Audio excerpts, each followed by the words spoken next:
Hey everybody, welcome back to Back Log Banter. I'm your boy Abram, joined as always by Mr. Tucker Hazell, and we're here today for a very, very special video because we are here to review a new Pokemon game. Yeah. Which is great because we both have loved Pokemon for most of our lives. I would say it's fair to say that for both of us, Pokemon is a big part of why we love video games. Sure. And so it's always fun to have the opportunity to reconvene and talk about a new game. And Yeah. obviously, we are talking about Pokemon Legends ZA, which we have both finished now. And Tucker, I want to just like zip into it here because I feel like there's a lot to say about this game. Yeah, sure. But you know where I like to start in a conversation like this. I want to zip in, but I also want to zip up because I want to get up to like. I want to get sure. up. You, I you wanna know get what up you to use? the- You want to use one of those slingshot towers from Tears of the Kingdom that go, pew, yeah, shoot you up in the sky, and you go, ba-na-na-na-na, and you're like, No, actually, skydiving no. down. Fuck you. Here's what I want to use. I want to use a Holovator. Oh, that's a topical reference.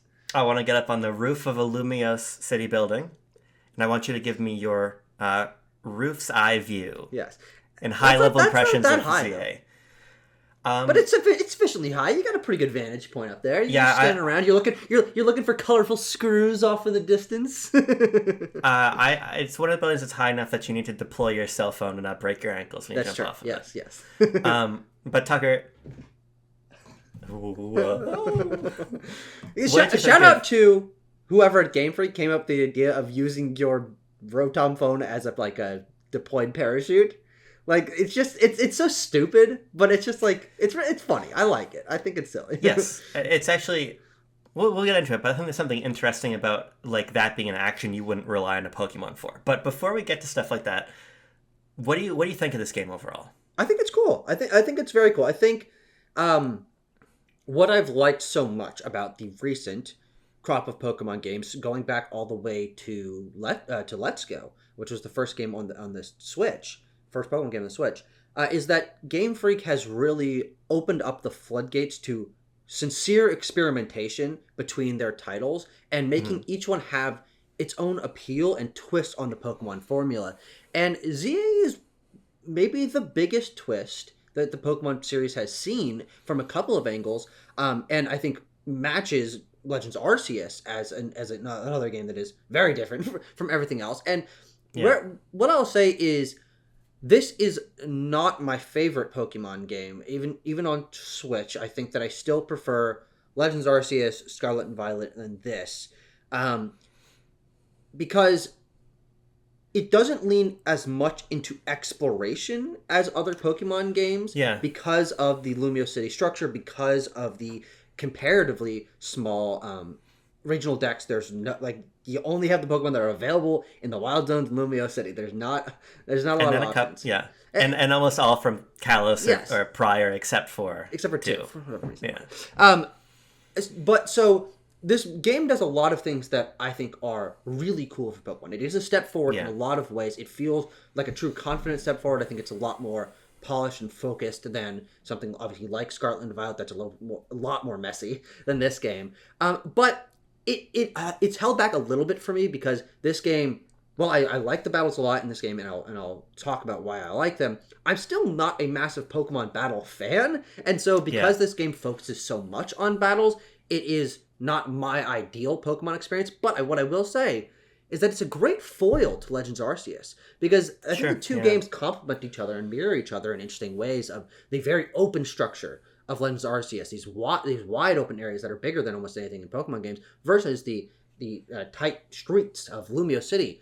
The focus on battling in ZA versus the focus on catching and the Pokedex in Legends Arceus. So I think the two of them harmonize to something very, very cool. Yeah. But ZA is it's like an 8.3 out of 10 or something for me. It's a good game. I had a great time with it. But because it is so focused on battles, and the exploration is comparatively limited to, I think actually compared to basically any other Pokemon game, I'm not like head over heels for it. I still think it's very cool though. Yeah, I think that if we were to have done this review when I was halfway through the game, I think I would have been a lot more universally high on it than I am now. I feel like having finished it now, I'm not entirely sure it sort of meets its own premise super well in the end. I think what's really interesting to me about this game is the way that it kind of feels like a canvas that sort of rewards your long-time Pokemon knowledge and experience with kind of a new set of premises. What if we fundamentally change sort of how Pokemon interact with you as a player? And obviously that involves the battles, but it also involves, I think, some of the situation in Lumia City that its residents find itself in, trying to understand how to live alongside Pokemon. This is a game that's like depicting a kind of point of change in the Pokemon universe, where maybe we don't want to live so closely with Pokemon, but maybe we do, and maybe we don't have an answer. And I think that the game is a canvas for questions like this, and the way that that sort of shakes out into a new battle system that changes your relationship to Pokemon, the way that the environment and Pokemon and people are kind of interacting differently. It's all very interesting to me, and as a longtime fan, particularly when I hold this game mechanically and sort of narratively up against previous Pokemon games, I think there's a lot to love in that. Yeah. I think there's a lot to love in kind of the moment-to-moment experience of being in Lumios and the routine you get of, oh, I'm gonna go. I want to go check out this new wild area, but on the way, oh, here's a little platforming puzzle I can do, or here's a short little side mission I can get into. Oh, it's time for a promo match. Now it's time for a rogue mega battle. I think the game actually, to me, feels quite dynamic and quite exciting in this way, especially compared to old Pokemon games, which are surprisingly static now that you look back at it. but I feel like it just doesn't. By the end of the game, I feel like it forgets a lot of the things that I really like about the early game. Sure. And I think that maybe my biggest issue with the game possibly is by the end of it, I just don't think I like this battle system that much. Okay, sure. I like it as a change of pace, but I feel like it, I think that it does more for me conceptually and does more for kind of the relationship I have to my Pokemon than it as like a set of gameplay systems. Now, I've not played online, to be fair. Yeah. So I'm talking about the context of just so far the story. I've not done the post game yet. Yeah. But I even felt like by the end, I felt like I was lacking a lot of strategy. I felt like I was just sort of throwing out a Pokemon that had a disadvantageous type just because I was like, okay, maybe I'll get hit, but if I quickly get a move off in time, I'll get a KO. It feels all a little bit like haphazard to me, but we can get into that. Well, I think that this is a game of great premises and great ideas, but I don't feel like the execution is quite there, and I feel like this has been the case for every Pokemon game for the last generation. Yeah, I don't agree with the conclusion that you put there, but I think that what you set out of it having a lot of great ideas that are, to my 8 out of 10 that I would give this game, I think they're 80% of the way there, but it is that last clicking together of the pieces that's not fully there. And I agree that as the game went, though I think the story and the ending is solid. I don't have any particularly strong complaints about it. That it was like 2/3 of the way through the game that I'm like, okay, I feel like I've seen what this game has to offer. And I think a lot of that comes from, and I actually think a great way to frame as we start the depth of this conversation, Lumio City being the only location this game has, and almost all of it being available to you from the get-go, in terms of the breadth of the map. Of course, certain wild zones haven't been activated yet, so you can't see certain Pokemon, which actually I think it's a very good way to gate progression and unlock new Pokemon and have higher levels. And I want to talk about that balance with the wild zones, but having the entire map open at the very beginning, I think meant that I was lacking surprise in my exploration by the end of the game. Because I think it's probably something like 85% of the map. Once you're finished with like the tutorial sections, you can just kind of go wherever you want. You can go visit the areas and unlock the fast travel points. There's plenty of wild zones you don't have unlocked. There's story missions you don't have unlocked. There's side missions you don't have unlocked. But part of what I think keeps a lot of Pokemon games, and for me a lot of games, refreshing is moving to new areas as the game progresses and having the environment and tone evolve around you. That always keeps things fresh, and then you can revisit an old area with whatever skills or knowledge you've gained. That's not the case with Legends ZA, because this is one map with very little gating. And I think a little bit more gating, like you only have access to the blue blue wedge of the game, and then you unlock the green and then the red, whatever the French words for these colors are. I think a little bit more progression throughout that, and then I think especially a little more variety within what the areas of Lumios are aesthetically. I think that would have gone a long way to slowing down me feeling like I had explored the entire thing, because the exploration in this game is, I think, good conceptually, but it feels a little bit flat because Lumio City is just one place. It's big, but not too big. It sits in this awkward middle zone where I didn't feel like I was being rewarded by my exploration about halfway to 2/3 through the game, because I had already visited these areas for the most part. Yeah, I think I agree with you in the broad terms, because, one thing that I think is sort of underappreciated about the way that Pokemon games and their overworlds used to be designed is that there was almost a little bit of like a Metroidvania type quality to them, because the way that the HMs used to work, it really did open up paths through old routes and caves that you couldn't access before. Cut or surf in particular, sometimes strength. These really... Maybe the reward wasn't massive. Maybe it was just some hidden items back there, or maybe a hidden patch of grass or a new Pokemon counter or whatever. But there was kind of a reason to revisit portions of these regions before. And this is actually a big issue I had with Scarlet and Violet, in that I kind of felt like every time I was getting a new ability from my Koraidon, I was just kind of getting... a progressively easier time traversing Paldea. And I think that that ZA has something of a similar problem, in that, as you're saying, there's not much that really changes the way you interact with the world, aside from when you get this sort of the what do they call it? Rotoglide. There are two elements, or no, there are 3 steps this game takes to lightly mimicking what you're talking about of exploration progression in previous Pokemon games, mostly tied to HMs, or of course the abilities on your ride Pokemon in Scarlet and Violet, which is, number 1, at the very start of the game, before the tutorial is finished, you don't have access to the moves that will take down these rocks and piles of sludge and ice that are blocking off paths in the environment. And when I realized that was part of the game, I'm like, that's pretty cool. That's an interesting way to recontextualize HMs into needing a fighting type move to destroy a rock, but it can be any fighting type move on any Pokemon. I'm like, oh my god, that's so much better than HMs, or using water moves to clear the sludge, or using fire moves to melt the ice.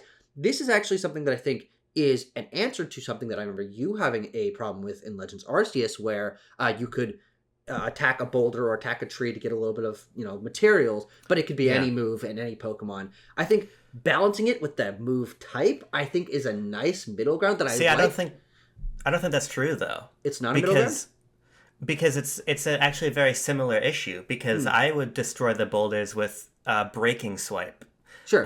Or Earthquake a lot of the time, which obviously the challenge here is the same problem as Legends Arceus, I think, because if you're thinking practically, any Pokemon can do something to shake a tree. Yeah. A lot of Pokemon What about Timpole? What about Wormpole? Maybe not all of them. but similarly, a lot of Pokemon can generate enough force in one way or another to smash a boulder. Yeah. I think the worst example of this to me is the ice. There's like ice. It doesn't really make sense why, like, if I punch the ice with anything from Power Up Punch to Ice Punch or to Fire Punch, it just makes a bridge out of ice. Like, I feel like, again, this is a very basic implementation of this idea that if you had tuned it differently, could have actually given you more progression. I mean, maybe you gate it in a less authentic way. Maybe, you gotta, like, the Justice Dojo. What's it called? Justice Society? No, Justice Dojo. DC. The Justice Dojo. Like, what if you had to go there and have Ivor teach one of your Pokemon how to break a rock? Yeah. Like, I just think that there's ways that you could have tied that to make it something more specific. So, again, to your point, from the very beginning of the game, you couldn't just clear any obstacle. So I completely agree with you. I think for me, it's like 75% of the way there for that first part, where I was like, oh, this is a cool way to block off some areas, and I thought to that point that would be something that was a better part of progression across the course of the game. But really, when you're 3 hours in, you have a variety of Pokemon, and they can do something to break basically anything that's blocking your way. And so I was like, oh, okay, whatever. Like, this is an early game thing. Maybe there'll be some more progression. Then the two other layers are, the last one is Rotoglide, as you said, which I actually quite do like, and I want to talk about the platforming in this game. And then the middle one is Holovators, which you don't have access to immediately, which means you only have the grounds, the streets between the buildings. And then when you unlock the Holovators, you can start getting a higher vantage point. You can explore the roofs, and you can jump off of them to get into secret areas. And I think these 3 levels of progression are make a lot of sense given the context of the structure of this game being set within one city. I think they each do unlock a decent enough amount of things to where I did feel, once I unlocked Holovators, I was like, oh, now I can get on top of this building, and then I can see what's around it and jump down into this secret area. And then the Rotoglide furthers that. You can jump between buildings. You can get to some colorful screws, things like that. But the problem is, and to my point about the progression and exploration, you get all 3 of these things about halfway through the game is when you stop getting new abilities to explore the rest of the map. And so by the middle of the game, you can explore literally everything. There's some buildings you can't enter because of story progression, whatever, but whereas in previous Pokemon games, you would not get strength or waterfall or whatever until the 7th or 8th gym. Right. This is ostensibly you got strength at the 4th gym, and then there was no HMs to unlock. And so I think there needed to be more levels of gating. Even if they were abilities, even if they were Rotom abilities, it doesn't matter what they are. But I think a little bit more gating to unfold the more of the map, the more you go, would have gone a long way to increasing my engagement with the map and a sense of progression.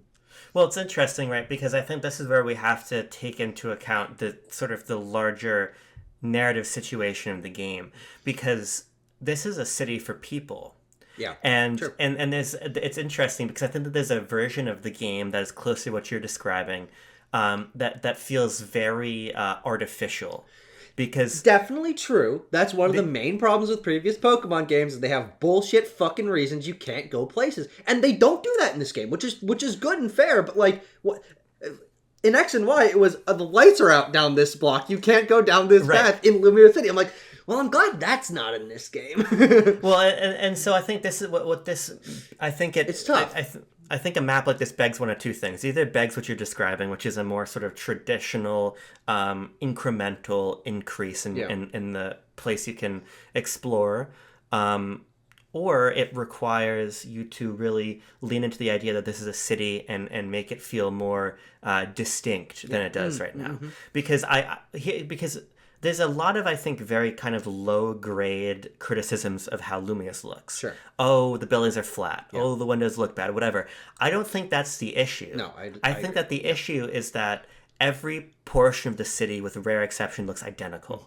There are some landmarks. There's a good amount of landmarks, but the things between the landmarks are really where the city starts to feel samey. Yeah, and you're actually not spending a massive amount of time in the landmarks. You're spending a lot of time running around the city streets to find wild areas that are tucked. As to your point, I also like how they kind of unlock as you go along, but are kind of arbitrarily among the city map. But you go to... Yeah, that's true. I've only been to Paris once. I'm going to use New York as the comparison, even though this is... Obviously, Paris is the influence here. But what? If you can believe it. You go to a place like New York, and there's a very distinct culture to the different boroughs of the city. Yeah. Or a very distinct... Or even just within a singular borough, the different districts are going to feel quite distinct from each other. So it's not just about landmarks; it's about what are the storefronts looking like? Sure. Who are the people out and about? What are they doing? I think that this, to me, feels very nondescript in a lot of the city, and I think that what would have made a city for people that's designed to feel lived in, that isn't meant to kind of arbitrarily gate progression, would have made that feel more rewarding to be in. I think that there was a stronger sense of discrete areas, because then, the rotating side quests that sort of pop up along the way could have, been tied a little bit more to a specific location, have a little bit more of a sense of place.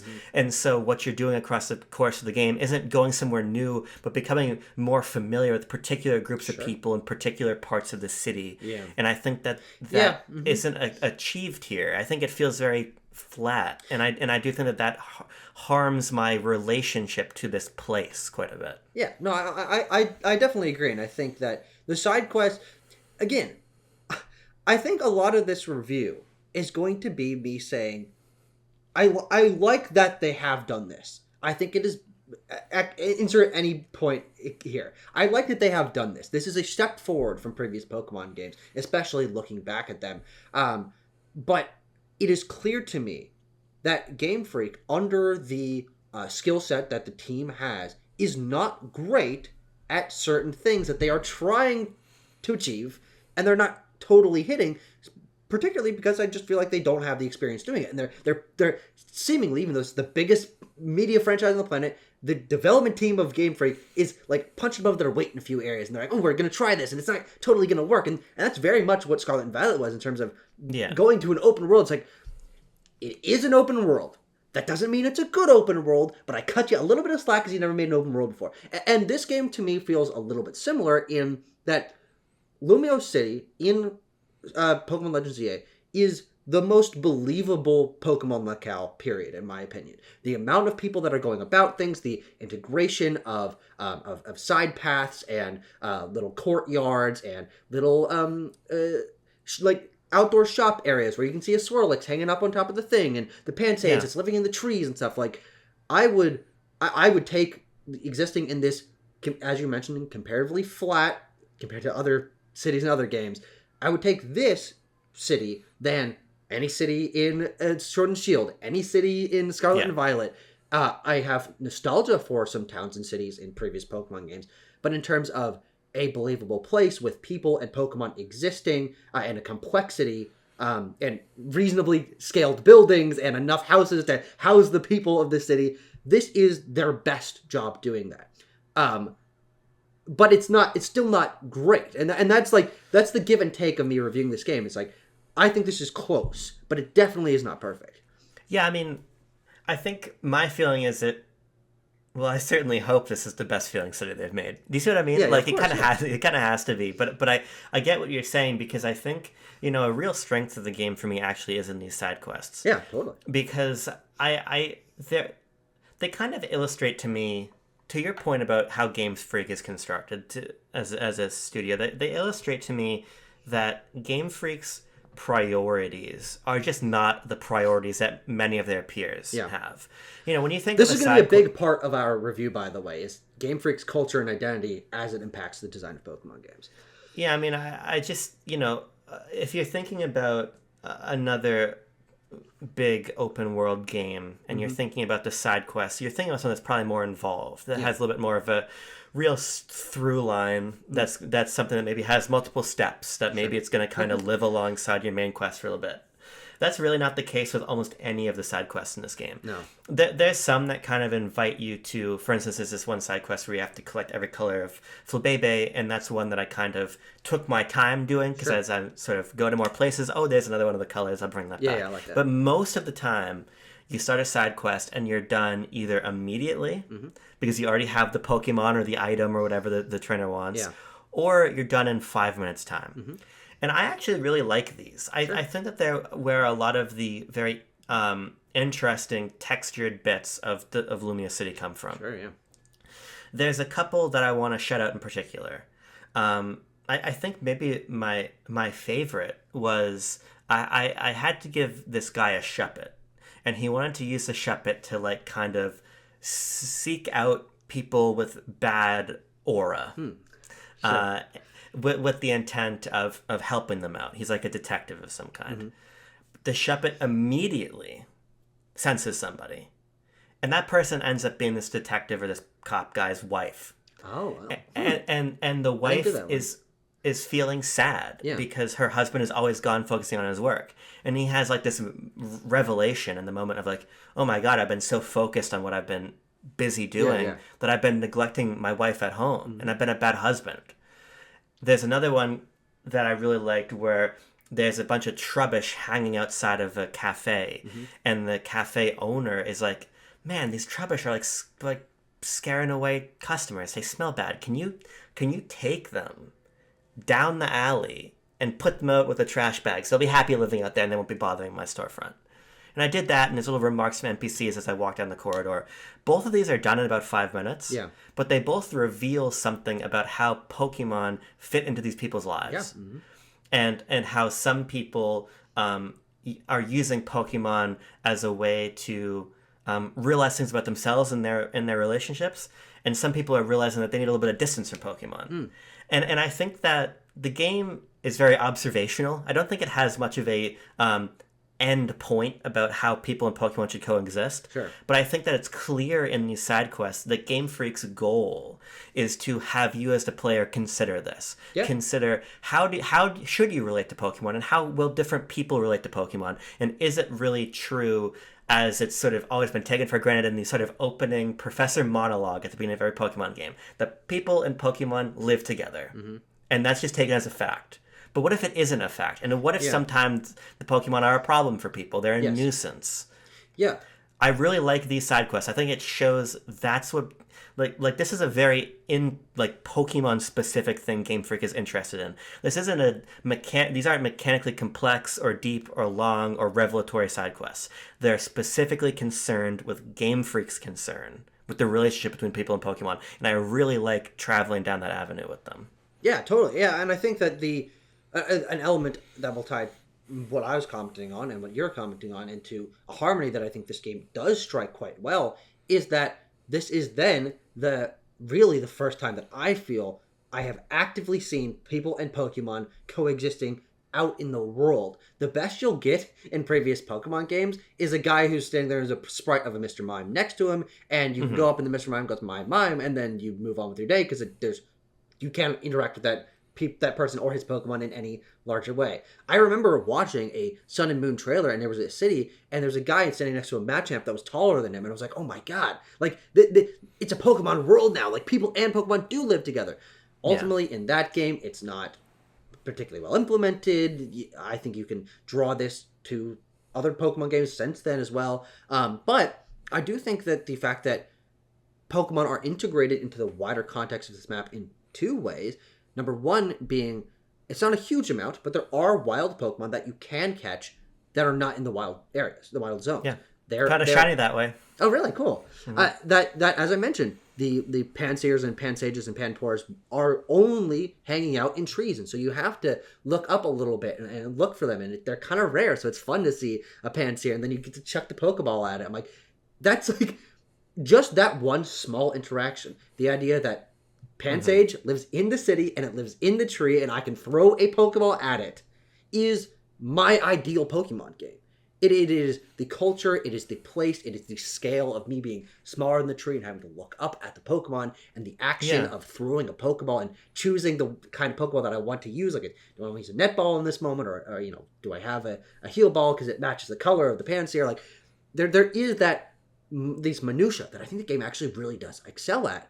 And of course, there are just people and their Pokemon everywhere. And it's not Pokemon that you can catch, but it's because that person has that Pokemon as their partner and they're hanging out on the street and there's people sitting there at the cafe sipping coffee while they've got their Diggersby next to them. And like that integration of Pokemon and people in the culture of Lumiose is, again, actually a very big step towards realizing what I have always dreamed of in the Pokemon world is an integration of people and Pokemon together. And then, as you're mentioning, the side quests further that with a little more narrative, and the wild zones then narratively are very much about that and the ways that we maybe should or can separate people from Pokemon and how that's like there are conflicting opinions on that within the different factions of the city. That is where the game truly excels. And I think that it's actually very cool that they have landed on that.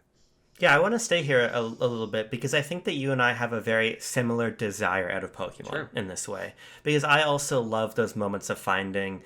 I didn't feel the urge to catch everyone I found, but just finding a Spinarak hanging out of a tree. Oh, totally. Yeah. Or I love, you were mentioning, I can't remember if you're saying Slurpuff or Swirlix, but you find both of them like on top of those sweet stands, so things like that. Yeah, and it felt like I was finding like a rare wild Pokemon in a habitat that made sense, and I was like, oh my god, it happened. Yeah. They did the thing. The Swirlix didn't just jump out at me from like the forest wherever it was living. It's like, no, Slurpuff's like sweet, so it's by the market. Yeah, like if you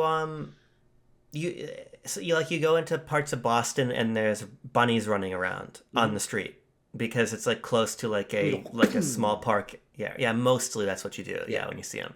Or of course you have all kinds of pigeons that will be walking around in New York eating people's food crumbs that are dropped. Like there are these very believable interactions around the globe. Where animals find their way into these urban human environments. I see deer outside my door just walking down the street like almost every day. Exactly, and so I love capturing that, and part of my worry going into this game before it came out was that I was just going to really lose a lot of that natural feeling of Pokemon that I love. And I'd actually just finally finished with the Switch 2 patch, Scarlet, before ZI came out, and I really had a great time with that game. I really like that game a lot now, and I think part of it's because I'm always outside, and even the towns are outside. And I think... Abram? Yeah. Towns are outside in the real world, too. True. but I'm talking about... Actually, except for, remember when there's a big dome put over Springfield in the Simpsons movie? That was a town that was inside.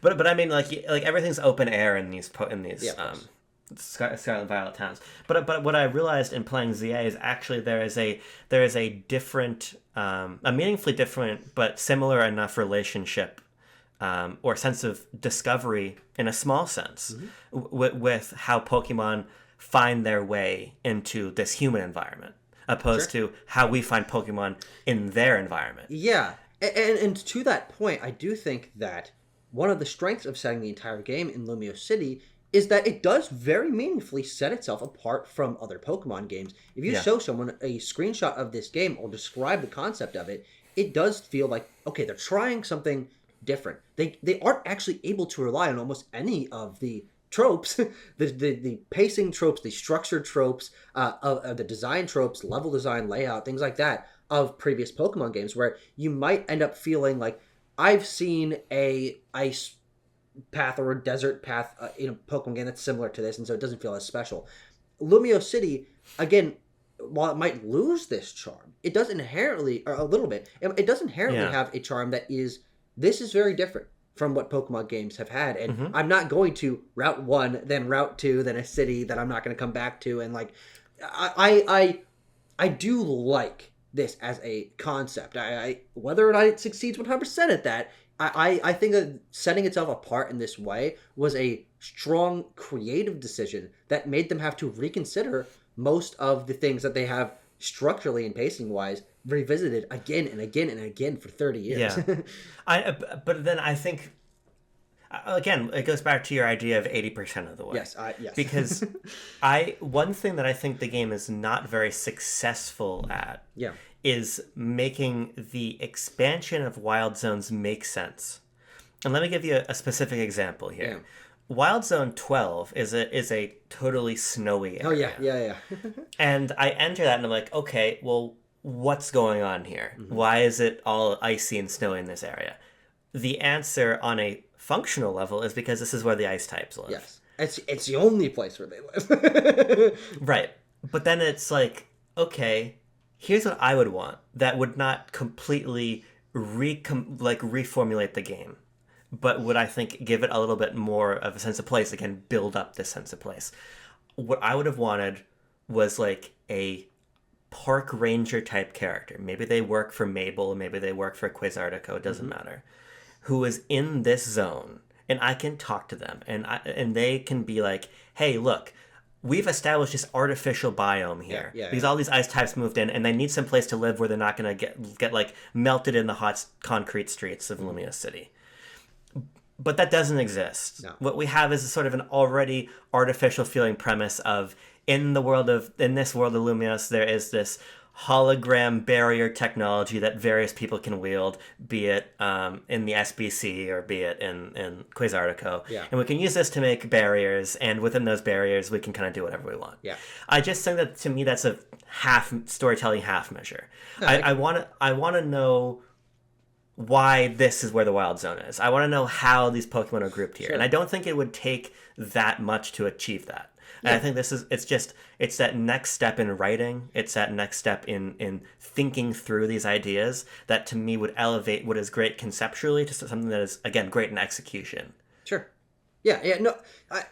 Let's talk about the wild zones, because I think that this is one of the areas of the game where my fall off in terms of my engagement with them was the deepest. Okay. Because the first few that I went into, I was really wowed by. The idea that, the barrier, we understand the barrier. To me, I get what you're saying, and obviously as someone who's like lore-brained or narrative-brained, I would vastly prefer if they included a little bit more texture in that way. And it actually does feel kind of missing, because I think the game is pretty good at that otherwise. But from the way that they are laid out, they are, in some way, even though they're freeform, they are kind of structured like routes in some circumstances, where there's a bridge over this, and then you have to wrap around, and there's a rare Pokemon up here, and that second one where you're walking over the bridge, and the Magikarp will jump, and they'll flop on the bridge and attack you, and you can see the Staryu out in the water, and you have to throw your Pokeball at it, or you have to go up onto the roofs, or underneath into a little bit of a sewer area and out into another area, and then there's a secret ladder up there that then gets you onto the roofs. There is a structure and a level design, a progression to these that I was pretty impressed by in the first. I think there are 20 in the game, and I think for the first dozen or so, I was consistently impressed by the fact that they were laid out in these unique ways. That I felt like I was consistently introduced to new Pokemon, but the way that the later ones are designed, I'm significantly less impressed by. I think most of them are just, there are bushes, there are benches in the way, but a lot of the late ones are not as labyrinthine and intentionally designed. They're just set in open areas that you can wrap around the back and go wherever you want, and they're just kind of these circular areas. And that was a lot less fun to me. And it was also a lot less fun because of the function, and I want to talk about this balance, but because of the function of them having to completely, from the ground up, redesign all the Pokemon moves and the way that they act. It makes sense that there's a limited amount of Pokemon in this game, but what that means is much like my criticisms with Brilliant Diamond and Shining Pearl, the limited national dex of this game means that you only have a certain amount of Pokemon lines that you can see, and then you're just getting the evolved versions of the Pokemon in the later ones. I'm like, well, I already fucking have these. So, sometimes I would get a new Wild Zone, and there would only be one new type of Pokemon. I'm like, are you kidding me? I waited a solid chunk narratively of this game, and I battled through the ZI Royale, and I completed this mission, and all I get is, Helioptile.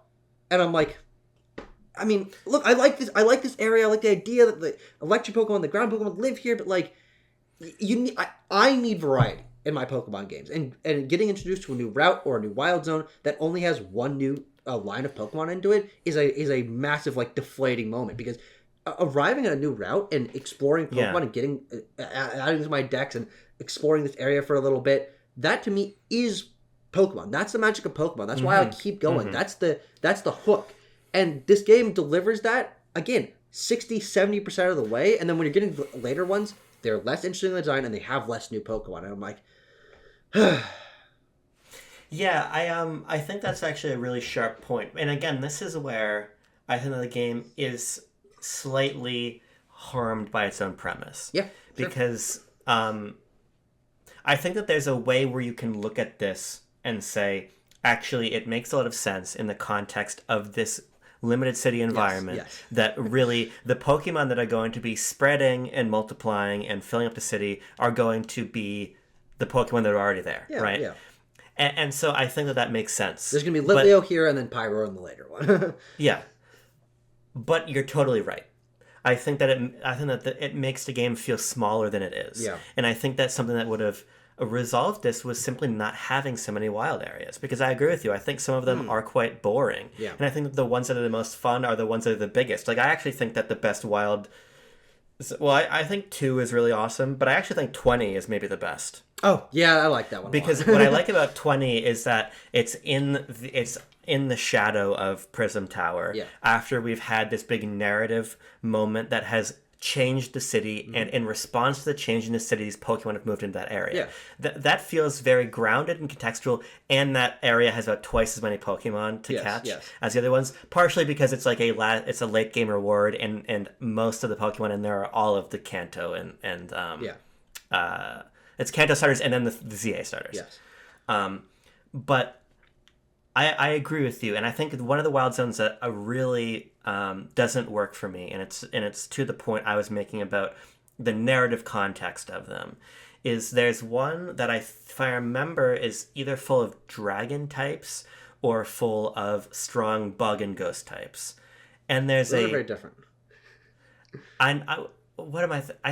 I think what it is because it's like Pumpkaboo and Phantump at night, and in the day Scythers and shit. I don't remember. Oh no, I know what you're talking about. Yeah, it's definitely more bug Pokemon. Yeah, and that one has a cafe in it, and I'm like, who's coming to your cafe? Yeah. And risking being killed by a Scyther. Yeah, very aggressive Scythers and Pincers and stuff. Yeah, and I think that, to me, this speaks again to my issue of the wild areas. There's this tension in Mabel in particular, the professor type character in this game, who is at odds with Quasartico, and the people are at odds with Quasartico about the way that we're moving as a city, in the way that the city is being kind of taken up and pieced up for Pokemon. And you've got factions like the Justice Dojo who are we want to make everyone strong so we can all live with Pokemon without the wild zones.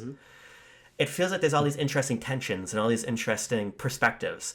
But then in practice, I get a place like this where there's a cafe in a wild zone, and I'm like, well, this doesn't make any sense. Yeah. Well, shouldn't that cafe owner be really pissed off and having to move their business? I think that there's a degree to where, again, concept versus follow through. Yeah. I feel like there's a version of this game that just had a little bit of a sharper writing team that had some really interesting things to do. Yeah, no, I definitely agree with that. It's the narrative thrust of people being conflicted about the expansion of these wild zones, I think is quite texturally interesting, as you mentioned. I agree, and I like these moments throughout the story when, whether it's a side quest or a moment in the main narrative, when people are frustrated by the addition of these wild zones. I think another reason why I'm not quite so sold on the last act of the game is I think I was hoping for a little bit more narrative justification for Quasartico to be doing what they are doing. When actually, surprisingly so, Quasartico is not that involved. You meet President Jet 4 times, maybe, and most of those times she doesn't really say anything of particular consequence. And Vinny is there, but Vinny doesn't have any narrative power on why these things are happening. He's the head of the ZI Royale, which we'll get to. But I was thinking that, frankly, trailer 2 of this game, boom, Quasartico Incorporated. I lock it in. They're the bad guys. They've got some plan. They're raising the fucking barriers here, and moving these Pokemon in is going to be some sort of larger plan that has a motivation behind it that is either good or bad. It doesn't really matter in between. But I don't know. They never get into that. Let's talk about the story of the game. Yeah. Because there's a moment that I did the gamer lean. I'm like, oh, here we go. Mm-hmm. This is when it's going to get really good. Yeah. It's towards the end of the arc with the Rust Syndicate. Yeah. And you're there with Corbeau, right, is how you say it? And you run across a group of people who are protesting Quasartico on the street and directly confronting President Jet. Yeah. And Tawny is there. I believe the president of Kalos is going to send the troops in to defuse the situation. Oof.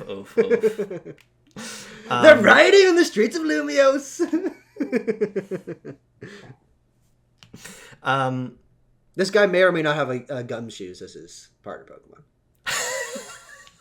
Well, and this is you're joking, but I think there's something interesting here about how I think some of the the position of your character and some of the politics of the game are very underdeveloped. Yeah, because you ostensibly step in to break up civil action of like, oh, we're here to protest this corporation. Yeah.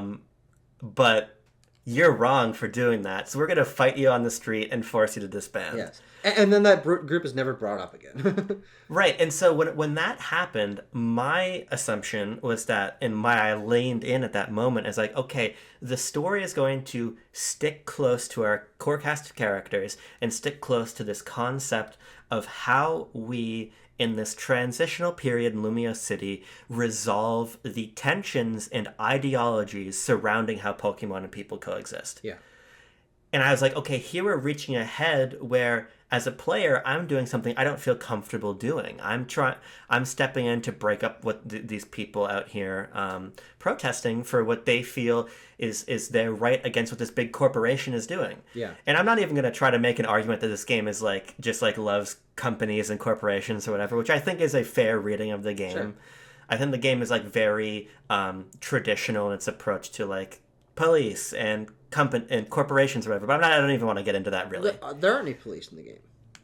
There's like the detectives. There's like like what I was talking about, who are using like the Shephets to sense crimes and sure. like go out and stop crimes before they happen. Yeah. I think Imran Khan was making a joke about this. Okay, It's like that's fine. it's like, what's the moral position of Pokemon ZA? The police should use Pokemon to stop thought crime, which is funny. Yeah. Again, I don't think the game is like even interested in that, so I'm not trying to get into that. What I'm trying to attack more directly is where I think the plot loses me. Sure. Because it goes from being about these tensions between these different factions to, in my view, putting all of that on the back burner to put AZ, Floette, Team Flare, the 3,000-year war, whatever it is from X and Y, at the foreground, and that lost me completely. Sure. Because I think that the game shifts from being, I think, very nicely written to really put your group of characters at the forefront, to putting them all in the back seat for this wider X and Y sequel plot. Mm-hmm. Because, for example, the Rust Syndicate arc I love because it's directly a consequence of Tawny's personality. Tawny wants to help. Tawny's so good-natured that she's taken advantage of by this Rust Syndicate. Yeah. And then we're thrust in this situation because we have to help Tawny, because we have to help Team MZ, AZ, everybody. So we get embroiled in this plot because what our characters are, who they are, and their motion in the story and in the city. And then we come to have interesting revelations about who the Rust Syndicate actually is, and they're not the bad people we thought. Yeah. But then it felt like after that, with the SBC, with Team Flare Nouveau, with the conclusion of the game, Tawny, Naveen, me, all of these people that I've come to like follow and have motivated the plot for so long are now kind of in the back seat to this big L and AZ and Team Flare and Floette and Ange conclusion that is very cinematic and big and like spectacular in a spectacle sense, but it really lost me. It lost that people-focused approach to storytelling that I liked for most of the game. I agree that it feels separated from the main chunk of the game, because the end of the game is really only like the section you're talking about is like the last 2 hours of a 30-hour experience, and so it's an interesting shift. To talk a little bit more about the structure of the game narratively with all of these groups, I'm quite compelled by the way that they created an ensemble cast in this game. Again, I think it's 80% of the way there, and that last 2 hours, that last 20% is a meaningful problem with this game's narrative and progression of its characters that I think does harm it. But I was thinking about the ways in which this game does, as I mentioned, reject a lot of or is forced to reject, because of the major structural decisions, reject a lot of the preconceived tropes that we got in previous Pokemon games, where there is a structure to every region that you visit. There is a professor, you are a kid, there is a bad guy team, there is gym leaders, there is an Elite Four.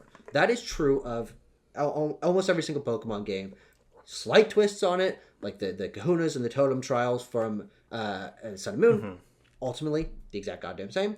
It is slightly different in Scarlet and Violet because it's a school, and you've got these the bad guy faction is students, and like, okay, there's a couple of things. It's at least a different culture. In that game, definitely. And Legends Arceus, very different. Like none of the same shit. This game, I think, does something very interesting to where because we are in one city, we're consistently revisiting characters, and they are returning to plot lines and interacting with each other, and they have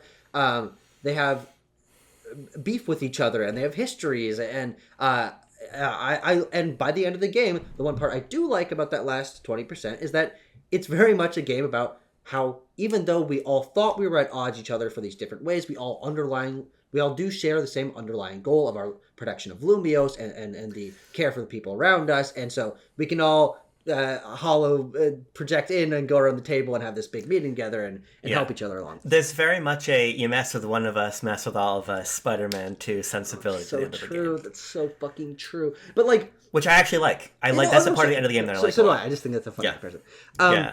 And the thing that I was initially confused by, but that I do ultimately like, is how the game is chunked up into these chapters that build on each other in interesting ways, to where you have the first section of the game where you're getting used to Team MZ. Team MZ, best part of this game narratively. I think that the dynamic between Tawny and Naveen and Lita and you as the main character, and living at the Z Hotel, and AZ being in the background, and Floette always joining the meetings. And having strategy meetings. I love the strategy meetings. And the whole having the celebratory... croissant curries. Yeah. Like, this structure of this, it's not a rival group. It's a team. I was like, yes, you've done it. Because the idea of working together, and then each of them having their own missions that you can kind of choose which order you want to go in to take down these rogue mega Pokemon, which we'll talk about. Having this home that you're revisiting to, and you have a hotel room, and you have to go down the elevator, and they're always hanging out here, and the counter's over here. Like, this, it felt more centered narratively than most Pokemon games, because, well, and I think there's a strength of other Pokemon games. It can also be a weakness. Almost all our Pokemon games are about you going on an adventure and rarely, if ever, returning to a location, which means that not only are you not incentivized to, or even it's not even really possible to in many situations, grow a deeper appreciation of the individual cultures in each area. Part of what I love about X and Y is how distinct each of the towns are, and you've got Anastar, which has got the big gem in the middle, and you've got the coastal town on the side that's got 2 levels to it. Like, I love Kalos for that reason, but you never return to those places, really.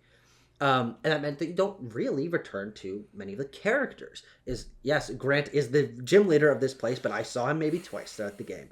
Yeah. What this game does is introduce you to a whole slate of characters. There's like easily 12 or 14 meaningful characters in this game that don't fill any traditional Pokemon roles, but fill their own roles in the culture of this city, where the Justice Dojo, you understand the personality of Gwyn and Ivor and their dynamic together, and the way that they are really wanting to...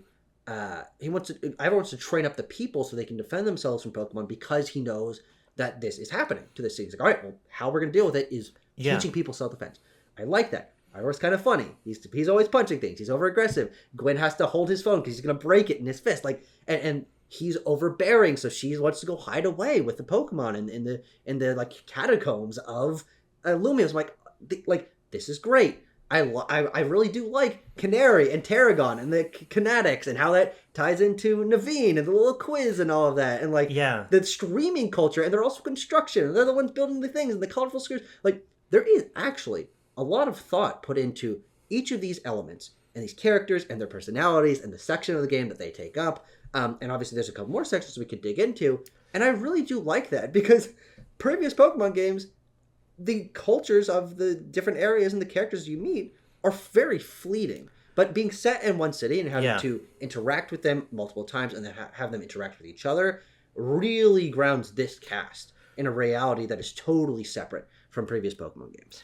I agree, and I think if I could put everything you're saying into a central difference, is that the journey of Pokemon to this point, Legends Arceus notwithstanding, is the journey of being a young adult going out into the world, experiencing the world, finding yourself, and at the very end, you always end up back home.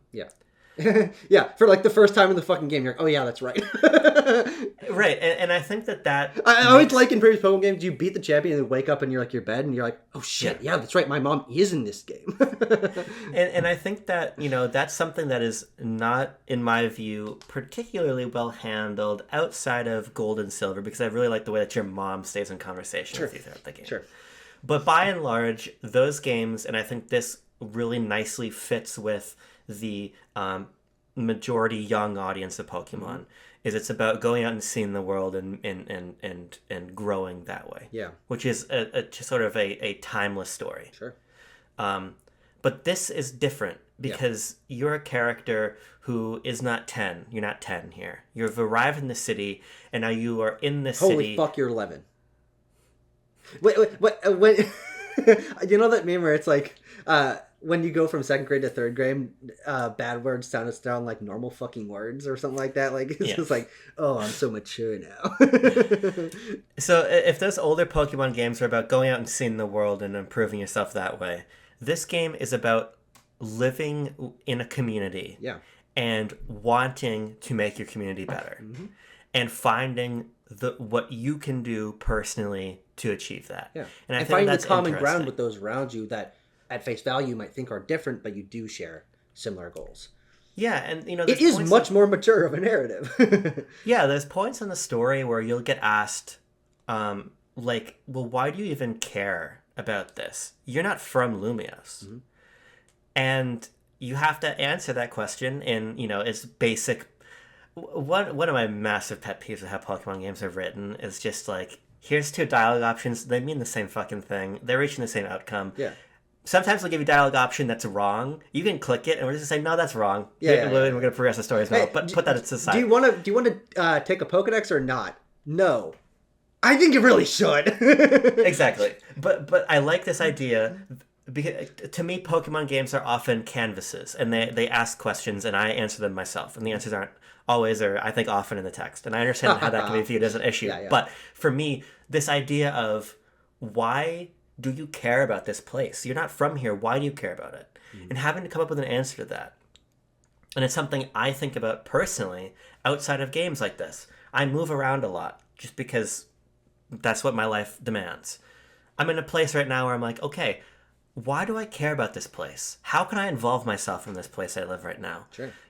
What can I do to make my community better? What can I do to become more involved? And why is that important to me? It's important to me because these people are my neighbors, because I want to leave this place better than I found it, because I think that we can all do our small part, and together our collective action can make things better. Yeah. And I think that that's what ZA is getting at 100%. In part. I totally agree. Yeah. And I like that. I think put everything else to the side. I think that's the most meaningful difference in how this game is constructed. What the journey is about is so different. And I really think that, especially now, and again, I was talking about how I think that the culture and politics of this game are dubious at best because the game doesn't want to engage with that, and that's fine. I think that there is a reality to which I think a story like this about saying, look, whether you grew up in the place you're in or not, you can do something to make it better. You can do something to empower yourself, to help out the people around you. And no matter if that's a little thing or a big thing, it makes a difference. I think that that's great. And I think we see over and over again the way that different people want to do that in their own ways. And even when they clash, they're pointed in the same direction. You were talking about Ivor before. I love when we have to go find his sister. Yeah. And he wants to smash the fountain to go find her. And Emma, I believe it's Emma with you at that point, is like, we can't fucking do that. We need a different solution. This is a game, in part, even if it's just in asides, about different people with different perspectives on how to make life and culture better for everybody. And they have to find a way to compromise and use their different strengths at the right times to reach that goal. And I think that's actually a very beautiful storyline for a game released now. No, totally. And as I'm getting excited about remembering these parts of the game and thinking about the narrative thrust of this and how it's different from other Pokemon games, and how I do think that in some of the writing of this game, Game Freak has really grown in terms of the characters and the narratives that they're able to tell. I reflect on the fact that while I'm phrasing a lot of my criticism of this game through an element of missed potential. The majority of my experience with this game, and why I still will say I really do like it, is that the game has a lot of heart. This game has a lot of thought put behind it. It's very clear that it is intentionally rejecting things from the past and building new ways forward. And if it feels very intentional. The intent is there, and I take these criticisms that I have of how it gets 80% of the way there and lay them out.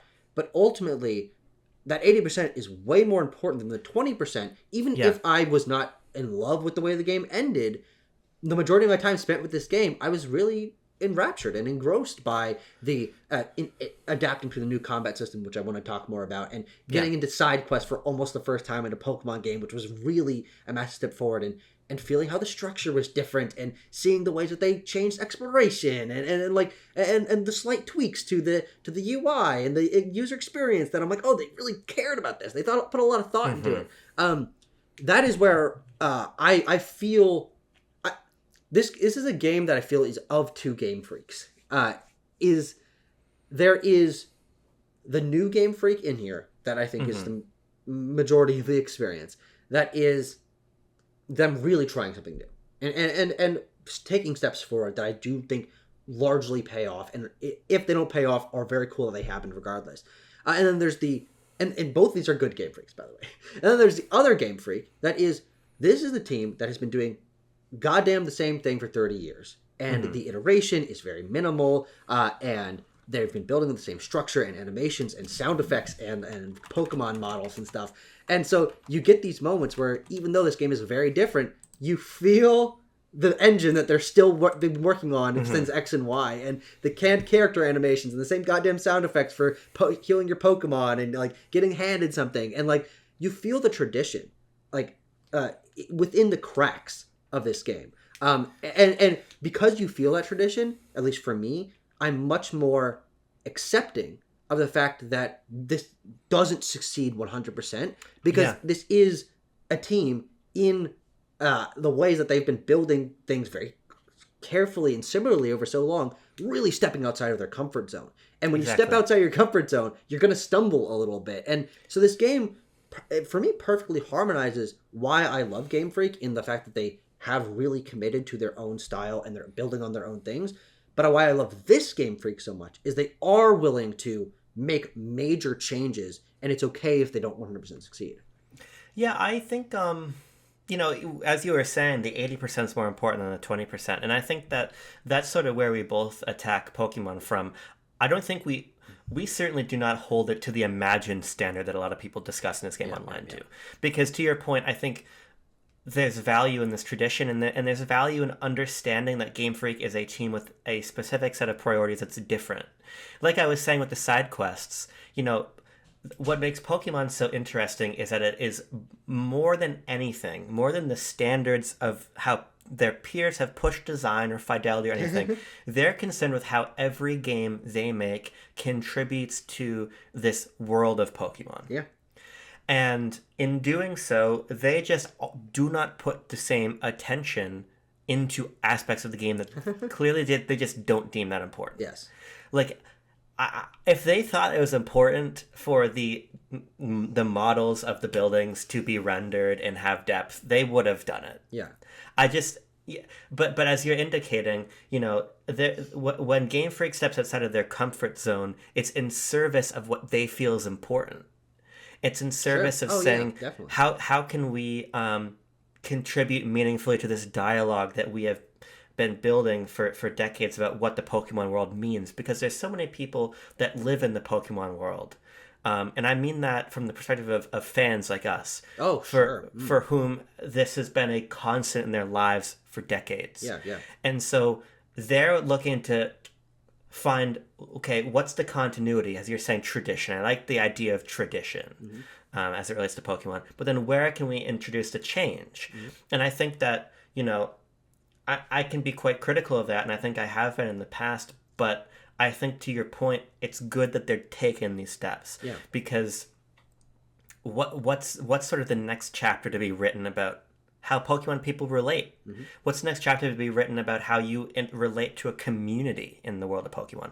I really like these questions. Yeah. And, I think part of my issue with Scarlet Violet at launch is that I think that they were punching so above their weight and moving so far outside of their comfort zone that the game, my relationship to it was harmed. Yeah, sure. But I think once that game was patched for Switch 2 and I could play it and sort of see what they're going for, again, as you've been saying, that game's more like probably 70-30 or 60-40 than 80-20 as ZA is. But when you can appreciate... When Game Freak hits a par to where you can appreciate the chances they're taking, I think that these games really sing, even if sometimes they're off tune. Yeah. So that's very funny. let's talk about the battles, because this is... by the way, I want to just pat ourselves on the back here a little bit. We've been having this conversation for an hour when I've invoked the battle system. Yes. Because I think that the game... Here's my contention. Here's my thesis about the battle system. Okay. I think it's among the least interesting things this game does. Interesting. Yeah. What do you make of the battles in this game? Well, I'll say I think it's my favorite battle system. Okay. Because it's not turn-based. Sure. And that's, as far as my thoughts go, and obviously that's me being reductive and simplifying. Of course. But yeah. Is that I think that it is better because I'm able to make more active decisions with my strategy that are not frankly not like the thinking man's strategy decisions that you might have to make in a turn-based game where you're prepping for the future. It's more visceral. It's more in the moment. I think that the way that this game in its battle systems changes gears me more to the mindset of a Pokemon trainer in a battle is a much tighter dynamic. The amount of moments that I had when I was in a wild area filled with aggressive Pokemon, and I am using an area of effect move to knock out a wave of them and switching targets on the fly and making my character dodge their attacks and switching my Pokemon when they get paralyzed or low and stopping time to like heal them up a little bit. It is what and a lot of people have said this, but it's definitely true. It's what the platonic ideal of a Pokemon battle always has been. What these turn-based battles are representing is that you are a person and your Pokemon is dodging around them and using tackle from behind and these things. This is what the in-universe reality of Pokemon battles has always been, but it's always been filtered through take as long as you want, swimming out your Pokemon takes a turn, putting them to sleep takes this amount of turns. But when your Pokemon is burned or paralyzed or frozen or whatever in this game, it lasts 20 seconds because that's how long it lasts. And when a Pokemon uses Surf, it can hit you because it's a giant wave of fucking water. And like, so I think that I actually do quite like the battle system in this game because it really does change. Even if it's not a great battle system, it is much more representative of what battles are in the reality of the Pokemon world. Sure. Because they are active things, and for the first time ever, these are active battles. Yeah, and I mean, again, I want to qualify once more that I've not gone online except for one time that I played with a friend of the show, Jake Steinberg. Yeah. Who I want to rematch. Jake, if you're watching this, you might be. Did you win or lose? Well, we were playing online with people that were way further into the game than us. So they were like fucking us up with this Gyarados. Yeah. But who's Mega Evolved. But Jake, I want a rematch so that we both be in the game. And maybe when I'm into the battles against a real person, it's going to involve an extra level of strategy. But I think I have an agreement with you and a disagreement about what you said. The agreement is I think that the Wild Zone battles are awesome. Mm-hmm. I think the most fun Pokemon battle I've ever had was in this game. And I left you a voice memo about this, actually. So to recap briefly for the audience, I was in Wild Zone 7, and there was this Alpha Karakarok, who I ended up carrying with me through the whole game. Oh, cool. Guava, the crocodile. And in this Wild Zone, you have this fucking crazy high-level Karakarok, and you have all of these Drillbur who are buried in the ground. And all of these Machop who are but the Drillbur are like they're like proximity mines. When you get too close to them, they spring out of the ground and they charge at you. They spring out, and those motherfuckers want you dead so bad. Yeah. And so I'm in this situation where I'm stepping on Drillbur left and right because I'm trying to fight this Krokorok, but he's got me on the back foot. And then I'm in this situation where I have a train of Pokemon chasing me around. I've got the main bad guy, this Krokorok, and then I have all these Drillbur and all these Machops coming after me, and I've got my War Turtle, Boysenberry, the War That's Turtle. a great fucking name for a Pokemon. Jean gets the credit for that one. That's amazing. And so I'm trying to hold many strategies in my mind at the same time. Yeah. I'm thinking about positioning. Yep. I'm trying to use my AoE attack in Whirlpool to trap these little Drillbur and kill them, so I can focus on the Krokorok. So I'm switching my focus between the main alpha and these like almost like trash mobs. Like I'm doing like a big MMO boss fight. Yeah, sure. And I'm like trying to frantically heal. I'm trying to stay back far enough to get bubble beams off and then throw down the Whirlpool, hit them with an icy wind so they can't attack me as fast, get stuck in the Whirlpool. It's very frantic. And it was unlike anything I'd ever had in a Pokemon game before. Yeah. And this emergent quality, this dynamic quality to those battles, I think is awesome. Yeah. I think that is awesome. I think that is a revelation. Mm-hmm. I don't feel that way about the trainer battles. Sure. Yeah. No, I agree with that. Yeah. I think that... The interesting thing is there's 3 very different types of battles in this game, which are they're experientially very different. And I think some of this was introduced in Legends Arceus with the Noble battles that played very differently. But you have wild battles that are their own flavor in this game. You have trainer battles that are their own flavor. And then you have the Rogue Mega Pokemon, which we'll get to. All 3 of these are very distinct experiences using the same set of mechanics because of... the wild nature of battles in the wild zones where Pokemon can consistently attack you, and you have to dodge around. And then the more like regimented trainer battles where it's one-on-one and you can't dodge around because the Pokemon aren't trying to attack you. It feels different. And then of course there's the Rogue Mega, which we'll talk about. But I agree that the frantic nature that makes the active battling of Pokemon in this game, I would say on the whole, because wild Pokemon and the Rogue Mega battles, I think probably make up the majority of the battles that you're doing across the course of this game. The trainer battles are a lot less interesting than that. And I want to talk about ZA Royale and how it changes particularly my dynamic with trainer battles, but I agree that from an experience level, there was very rarely a trainer battle. Maybe some of the like story trainer battles, I think those are pretty good. But the ZA Royale battles felt a lot like fodder to me, and none of them were particularly memorable. Yeah, I think here's my issue with the trainer battles. I disagree with the sort of accepted idea that these battles feel like the anime. Mm-hmm. I disagree with that idea. From my point of view, I actually think that Pokemon had achieved that already with the way that trainers would cut in with the dialogue asides in battle. Yeah. Or the way that with a high enough friendship, you could have these miraculous survivals on 1 HP or shake off a status condition at the right time. There was this sort of narrative stakes to battles that were introduced in the more modern Pokemon games that I think achieved the function of the anime type feeling. What I lack in the trainer battles in this game is any sense of building strategy or interesting, stakes. Because they're very quick. They're very quick, and they're intentionally designed in a way to prevent snowballs.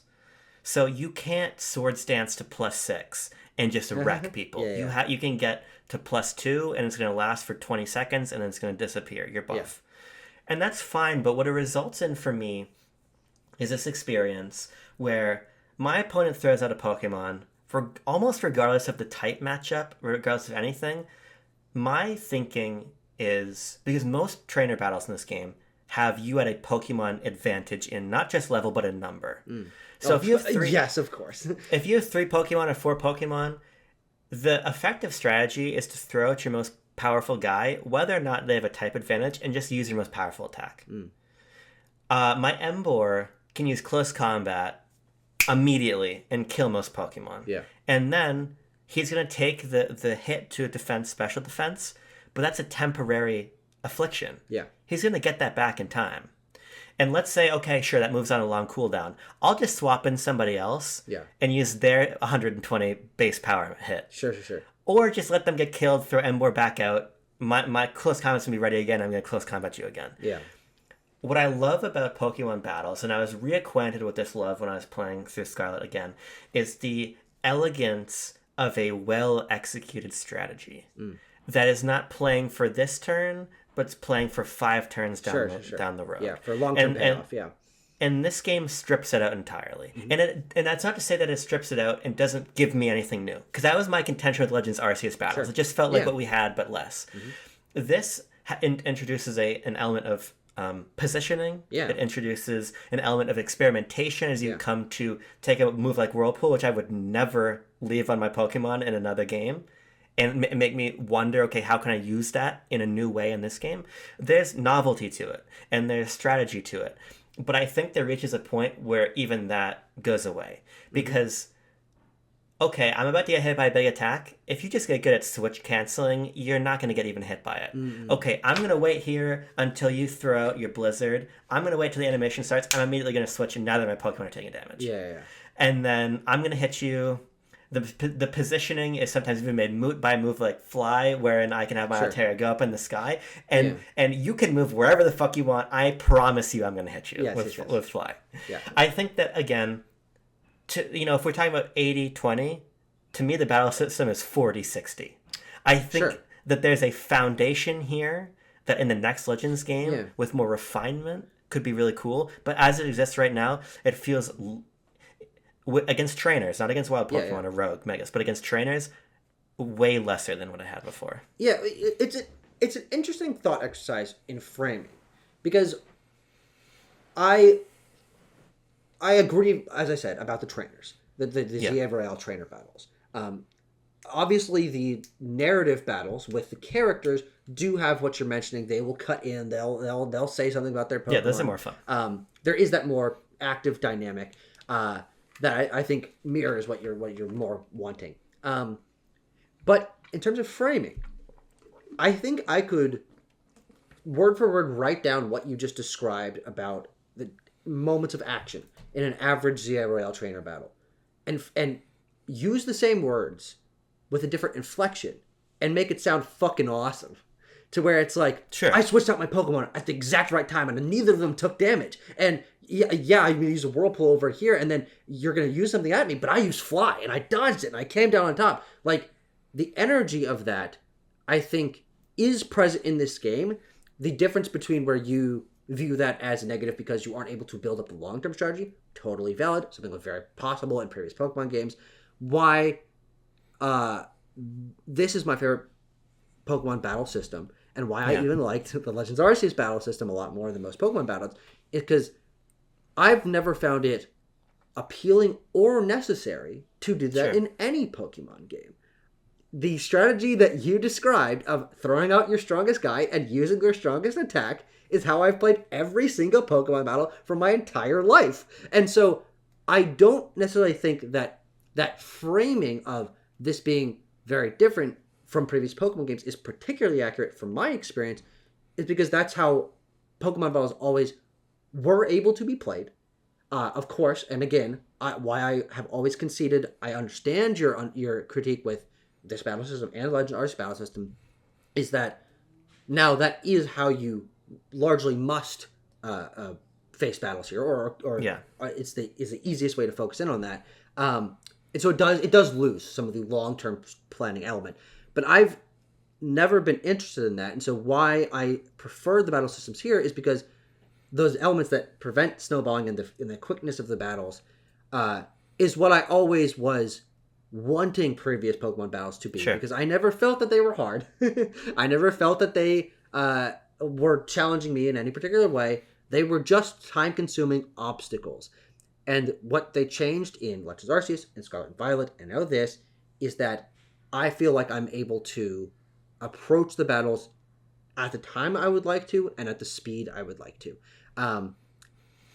they're easy. I've never lost to any of them. Yeah.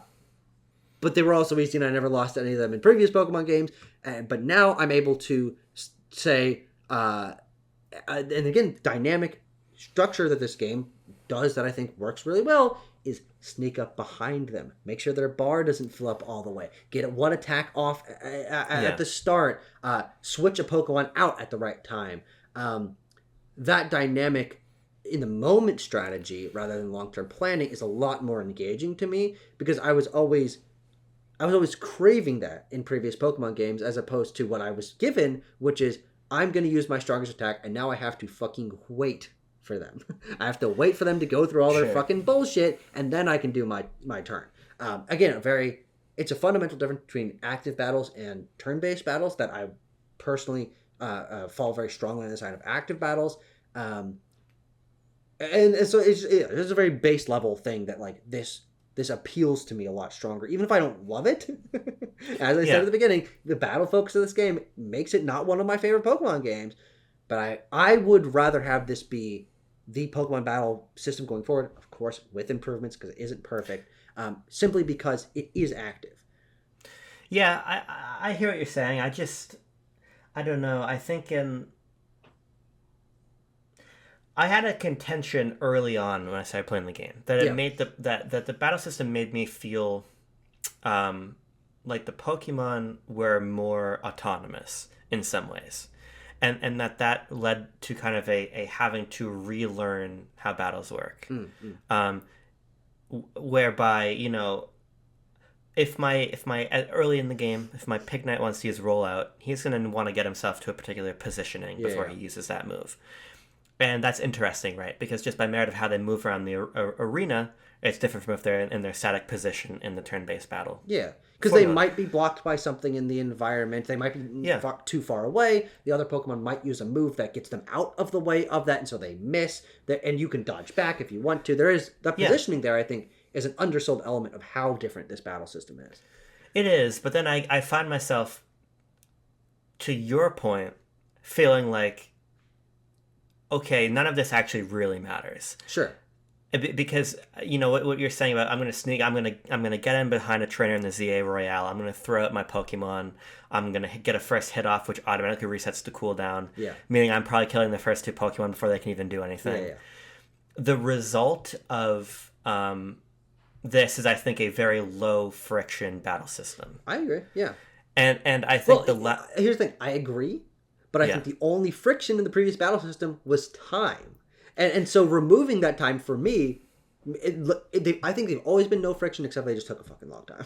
See, I think this is not meant as an insult to the way you played other Pokemon games. But I think there's a difference between what we're talking about because you're not engaged with the type of battling I do. Because typically when I play Pokemon, I'm playing to where I'm not really grinding, I'm not doing anything. I'm going in almost always under-leveled and saying, okay, well, what's the chess battle I can have here to get through this fight?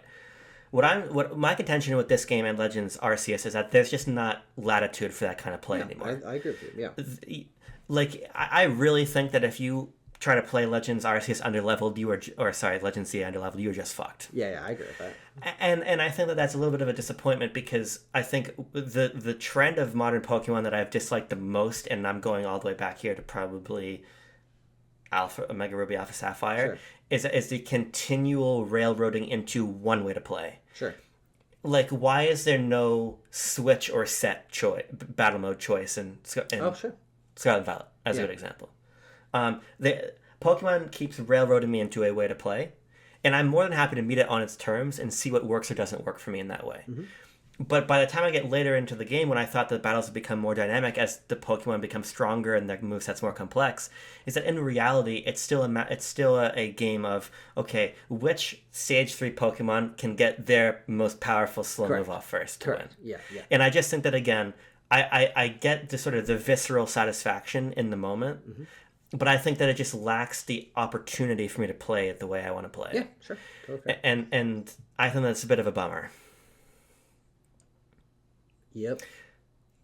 The ZA Royale is interesting to me because I like the way that gives me challenges to do. Oh, absolutely. to get my what's it called? Challenger pass. To get your ticket, right? yeah. To get your challenge ticket, yeah. Challenger ticket. I think that's fun. I think that's a fun system. I also think that it's like so easy. It's almost mindless. Sure. I don't think I ever needed more than I never needed more than one night to fill up even the longest bar, because some of them are so crazy. To get my A rank ticket, I got a challenge that would give me 15,000 of the needed 45,000 points if I just did 20 grass moves. Yeah. So I took a grass type Gorgeist I had, and I went into the move relearner and gave it the lowest power, highest speed grass moves I had. Oh, interesting. I never thought Faced about that. off against a Pokemon that was resistant to grass but couldn't really kill me, and did all 20 of those moves in one turn. Yeah. Now, I like that in some way because it sort of gives me the same satisfaction as beating a Pokemon gym challenge in a previous game under-leveled. Yeah, sure. Oh, here's something creative that I have figured out. Yeah. I like that. But I do still think that the ZA Royale does get repetitive. No, I agree. And to the point that about 2/3 of the way through the game, I was like, okay, I see what you're doing here. It's cool. I think I wish the game was shorter. I think maybe remove one of the narrative. You can take out the SBC. I agree. Laban is a fun enough character. Jacinth is not as... I think she's actually the least interesting of all the supporting characters. Her design is fine, and her personality is fine, but, I don't know. I just feel like her narrative was not as thought through, personality-wise, as some of the other ones. I agree. Because, she's trying to hold a tournament, but I'm already in a tournament. Very true. But yeah, her thing is she wants the tournament to only be the best people because she's a fucking rich ass. I don't know. But it already is the best people. Yeah. I'm already fighting the best people. That's the premise of the ZRL. Yeah, that's true. I think that if the game was 5 hours shorter and that section of the game could be excised, I think that'd be pretty easy because also they're also the least impactful on the rest of the characters, and also just and specifically Laban they don't show up almost at all before the early part of the game. You're introduced to some rich SBC members, and you're like, huh? And then you're like, who the fuck are these people? As opposed to what I like about getting set into the different chapters of the game is that you run into Ivor earlier on in the game.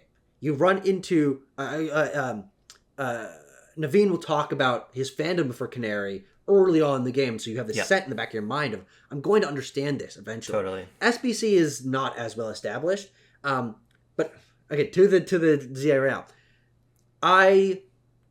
Again, 80% of the way there. This is my favorite way that trainer battles have been structured, because I don't like trainer battles, and in the ZRL, for the most of the game, I can avoid trainer battles. This is answering an issue that I have with previous Pokemon games. It's something I established in our Legends Arceus review that I definitely want to talk about here, is how previous Pokemon games, to me, now retrospectively looking back at them, though I loved them at the time and still continue to love many of them, are a series of, here is a wall or a door, open the door, or break down the wall. It's a series of obstacles you must go through in ostensibly a set order for most of Pokemon games, and that's it. But the flexibility that Legends Arceus introduced, that Scarlet and Violet introduced, and that CA introduces, is that while you do eventually have to get your Challenger ticket, you do eventually have to do the Noble battles, the Rogue Meta battles, the Gym battles, they operate in a mode of flexibility to where you can get to that challenge when you want to, and there's a lot more variety around them that lets me feel like I can delay it until I'm like, okay, I've had my fill of this. All right, let's move on.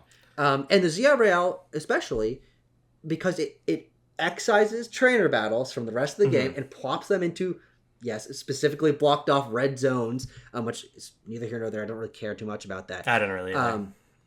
Is a strength to me, is because I was able to, for the first time in my Pokemon playing history, tune my mind to trainer battles.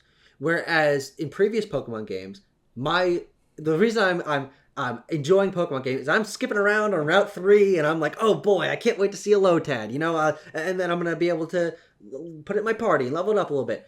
That is, and catch new Pokemon and explore the routes and find a hidden item. That's why I love Pokemon. But in order to do that, every 45 seconds on a route, I gotta be stopped by a fucking kid in his 7 Rattata, and which isn't even possible, I'm exaggerating, and beat him in, 2 minutes or whatever. It's not particularly hard, but I have to do it because he's standing there like this. He's looking off in the distance, and I must cross through his path. That is a roadblock to me from getting to what I want. And I have to change my mode of thought from prancing around in the fields and catching Pokemon with my bug net to, God damn it, I must battle this fucking kid or this fucking hiker, and that's it. Where ZA Royale, what ZA Royale does is during the daytime and also mostly during the nighttime, I'm able to prance around the streets, catch Pokemon, catch a Pansear in the tree, do a side quest, engage with the narrative, collect some screws. That's all the stuff I want to be doing in Pokemon. And then during some of the nights, all right, it is trainer battle mode. I'm going to buy a bunch of items because I like to keep my Pokemon topped up between battles. I'm going to go in, change my moves maybe a little bit so that they have a little bit harder hitting as opposed to area effect because that's more effective during the daytime in the wild zones. I tune myself to, for the first time in Pokemon history, it is time for trainer battles. I'm going to do trainer battles for 20 minutes. And that makes me appreciate trainer battles. Even though I don't love them, it makes me appreciate and tune my mind to them a lot more than having to essentially shift gears, right? Between the two modes of play that were in previous Pokemon games. I think both approaches are bad. Sure. I think that's very fair. Here's something crazy. Which is why Legends Arceus is the best one, because there's basically no trainer battles. No. This is why Scarlet and Violet is so close to being the best Pokemon game. That's true. I don't fucking fight any trainers in that game. Scarlet and Violet does a beautiful thing. Yeah. Where they say, there's people out on the street, out in the mountains, out in the valleys and the prairie, that want to have Pokemon battles. That's why they're out there. If you don't want to be their rival in that moment, you don't have to be. Someone else will come along. And then you can do exactly what you're saying of attuning yourself to the trainer battles when you go to the gym or when you run across your rival. Sure. And the trainer stuff, take it or leave it. I think that better fits the pace of play and better fits the narrative. Sure. I completely agree. And my problem with the way that my problem with the old Pokemon games and the structure is that I like the trainer battles because I like the tempo of battle to catching to exploration. Sure. Like I like the soup, but I don't like fighting boring battles. Sure. And I think there's a lot of boring battles in old Pokemon games. Yeah, definitely. And so we had Scarlet Violet come and say, you know what? You don't want to do the boring Pokemon battles, only do the exciting ones. Yeah. That's definitely true. My problem with ZA Royale is they're like, okay, it's like the same way that I feel about Persona 3. It's like, sure. Okay, it's going to come literally the same. Okay, it's going to become nighttime, and you got to choose on which night you want to go and do some boring fucking battling. Yeah, definitely. Yeah. Like, I love the promo matches because they've got stakes. They're in interesting locations.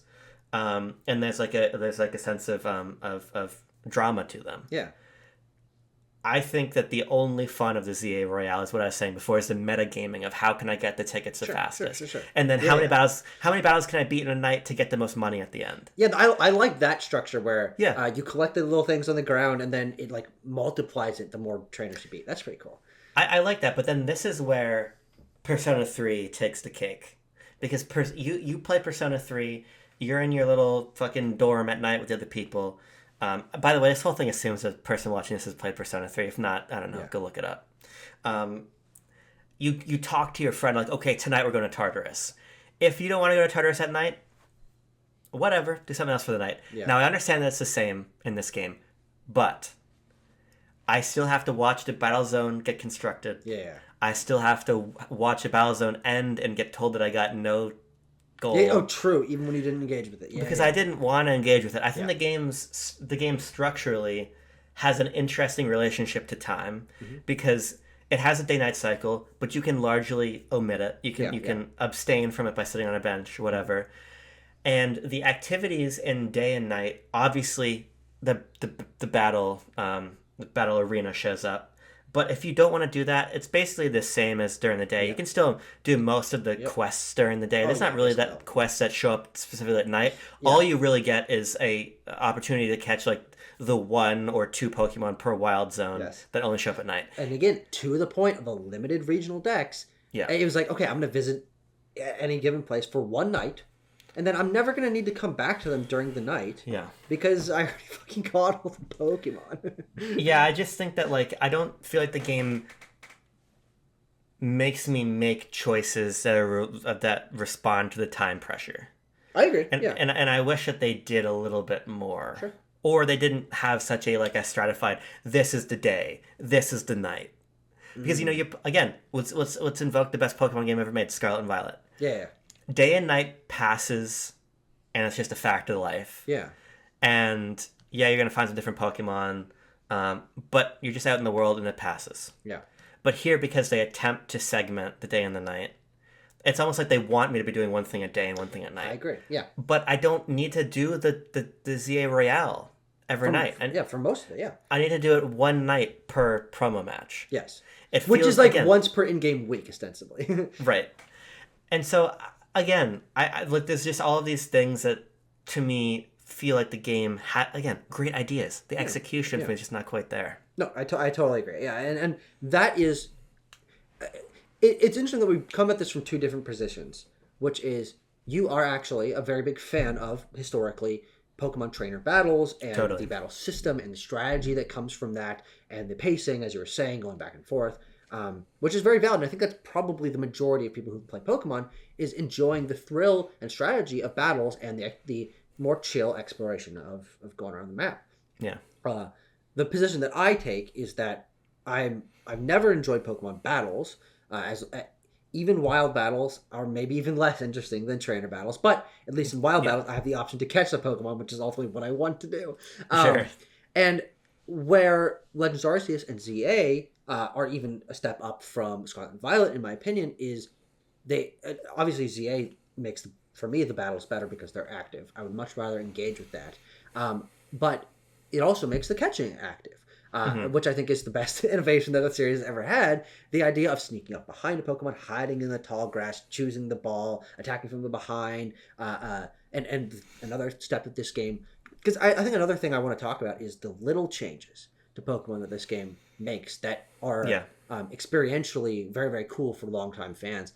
And the first one you're introduced to, which I really love, is the idea that when you knock out a Pokemon, you have a chance to still catch it. It's sitting there with its eyes dazed and it's got the stars going around its head, and you can throw a Pokeball at it, and it's going to be the highest chance that of catching a catch rate that Pokemon will have, but you only get one shot at it, and if it breaks out of the Pokeball, it fades away into pixie dust, which is just funny. Whatever, doesn't really matter. But that is one of those changes where it's a different appeal. I do like the razor's edge of getting a Pokemon down to as low as you can get it by strategizing damage amount of your move and type advantage and status effects. I like that in previous Pokemon games. That's probably where my engagement is deepest with a Pokemon battle. But ultimately, it devolves into I have my level 400 fucking Scyther that has false swipe, and I'm going to get him to 1 HP every time. Which this game it doesn't work for this game because there's a little bit more of a surgical approach in the past Pokemon games. So you're not you're not catching 12 boxes of Pokemon in those games when you're playing them just casually. Mm-hmm. So here it makes sense. These are changes to battling and to catching that are in conversation with what the premise of the game is, and I think they work very well. I like the risk reward of getting down to nothing. Yeah. And then throw one ball, hope you catch. If not, because I like the I like throwing my quick ball. Yeah, definitely.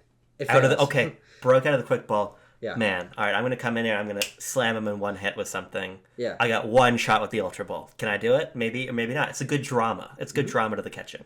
Yeah, the one area where the drama doesn't work as much, and this is a different risk versus reward that I understand, but ultimately I think I wish it was a little bit different, is that there are alpha battles great. I really like the alpha battles. It creates like kind of a zone. If you don't want to engage with, you're like, I gotta fucking stay away from that guy. They're always big. They're imposing. They have a lot more health. They hit way harder. I really like alpha battles in this game. Yeah. The only problem is the reward is too good.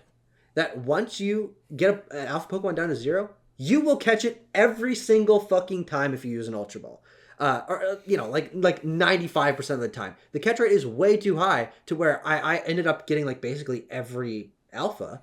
Where I was actually like a Dratini or an Eevee, even knocking them out, you're still only going to catch it like maybe 60% of the time, which like gives that a little bit of tension and makes them feel special. But the alpha Pokemon ended up feeling less special because I knew that if I could knock it out, which was going to be a little bit more meaningfully more difficult than the Pokemon around it, I was basically guaranteed to catch it.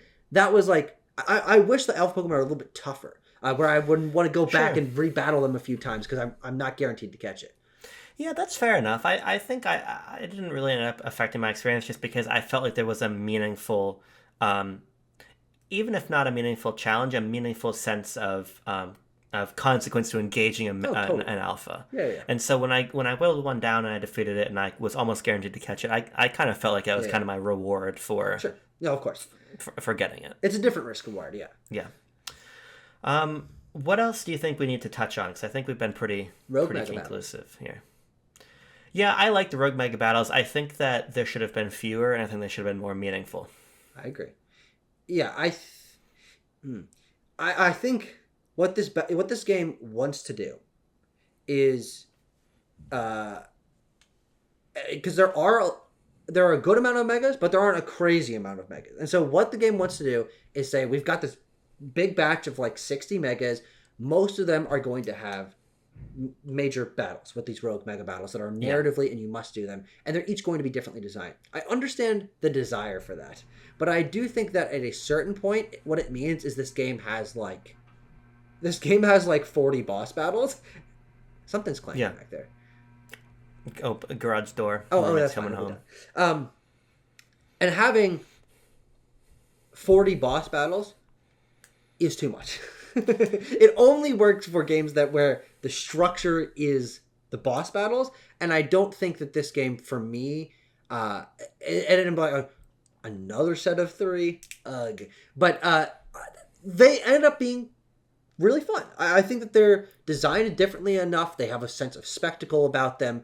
They do feel like boss pattern move designed boss battles from other video games. I remember specifically having a battle the Mega Revericle a few times. I remember the Mega Blastoise that had these giant typhoons of water that I was like dodging through, and the Dragonite that's got tornadoes and lightning bolts coming down from the sky, and some of them shoot giant lasers, some of them explode outwards. You got to back up to the edge. Like, there's some really cool traditionally understood boss battle pattern designs to these that are very different from previous Pokemon games and make them feel distinct from one another and stand out from the rest of the experience. The only problem for me is that there's too many of them, because otherwise I think it's a step up in a lot of regards. Yeah, I think here's why I want fewer, because I wish that like they took place in the city. True. Yeah, I agree. I think that's a big whiff, because the stakes to them is that the threat is that this Mega is in Lumios. Yeah. And it's threatening to break out and cause havoc in the area. Mm-hmm.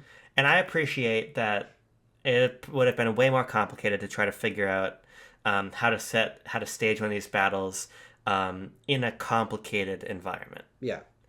But so and a complicated and very restrictive environment. That's the difference. Is these battles are large scale. They're using moves that would destroy an entire house, but the game is not going to show you destroying houses. Number one, it's not even going to really insinuate that, frankly. And also it wants to have its cake and eat it too. It wants the stakes, but it doesn't want to show the stakes actually happening.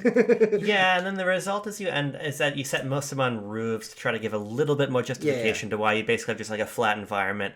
But because of that, they end up all feeling quite similar, especially because there's not a difference in strategy to any of the fights. Mm-hmm.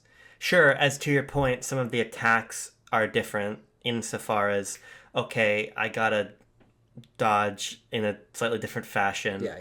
But it all boils down to make sure you're bringing the right Pokemon with the right type of plus move or the ability to Mega Evolve.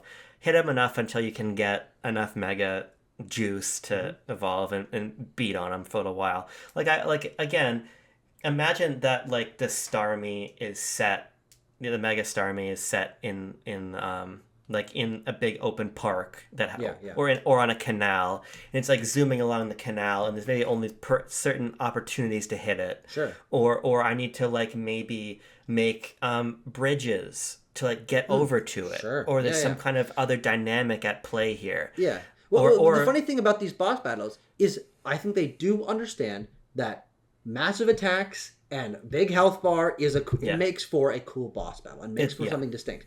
What it misses, to your point, is that a lot of the most memorable boss battles from insert any game are also about the vibes of the arena being meaningfully different and also sometimes changing your strategy. I think about some of the best boss battles in some Souls games where there's like a big staircase where they're a little bit restricted, and sometimes they're in a big arena, sometimes they're in a small arena, sometimes they're jumping between different layers of the map, and so you have to just kind of think about the environment. You don't have to think about the environment in these battles, which I think does make them feel more samey, to your point. Yeah, it's just like Terror Raids or whatever. It's just like, sure. Good point. Here, this is the way that they design big bosses. And I just think that it works a little bit better, for an alternate side activity where it's just like a type of activity. Mm-hmm.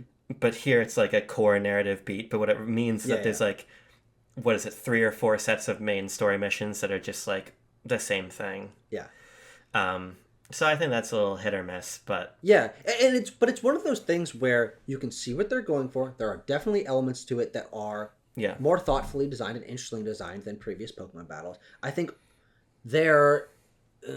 obviously there aren't as many noble Pokemon battles in Legend Arceus. Yeah. I think the two need a middle ground to where noble Pokemon battles are set in different environments. Great. Yeah. Good. You have the for noble Pokemon battles, you have the throwing the bait, the little bags at them. I think that's better than these. But the boss patterns are more interesting, and the variety is more interesting in Legends ZA. And so if there's a halfway where not as many, you have maybe a little more action because you can throw something that'll take down the shield or something, set in the environment. I think that they understand that. Yeah. And because the core Pokemon games from what we've played with Scarlet and Violet and what we know from leaks about the future games is that they're sticking with open areas, and I think that it can easily be set, and they can easily learn from these things. Because one of the things about Game Freak that I really do like is that they're willing to take risks and not always, but quite frequently keep things that do work and mix them with things that they've tried in the past. And so I do foresee pretty simply a path forward where they do what you want. Yeah. But it's also Game Freak, and part of the intrigue about being a Pokemon fan is that they don't always give you what you want. And I'm not saying that's a good thing, but it's part of the give and take. It's part of the fuss with the developers versus the community. I don't know. It's interesting. I mean, there's also 2 teams, so there's a degree to which how much crossover do they have? I think a meaningful amount, but we don't know exactly how much. Yeah. Tucker, I think I'm basically out of things to say about this game. We've been going for like almost 2 hours. I think we've exhausted, at least from my point of view, the talking points about ZA. Do you have anything else you wanna throw out there? Oh well, I mean to close the chapter on the Rogue Mega battles, and that also meaning Mega Evolution. This game did one of the impossible Pokemon things for me, which is actually make me kind of like Mega Evolution. I really did not like Mega Evolution in the past. I also don't really like a lot of the battle gimmicks that they've done since then. Both fronts.